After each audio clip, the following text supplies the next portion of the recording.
Жыл шапалағы номинациясында Уилл Смит пен Крис Рок жеңіске жетті. 94-ші Оскар премиясымен марапаттау рәсімінде барлығы кімнің жеңіске жеткенін емес, Уилл Смиттің шапалағын талқылауда. Премия кезінде Крис Рок актердің әйелі Джада Пинкет Смиттің қысқа шаш үлгісі жайлы әзілдеді. Мен Солдат Джейн 2 киносының шығуын күтіп жүрмін деген екен.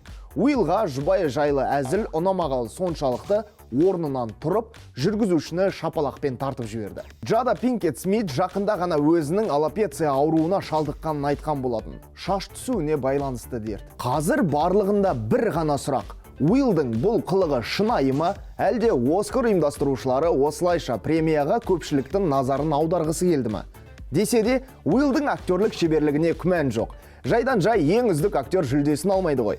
Король Ричард туындысындағы рөлі үшін.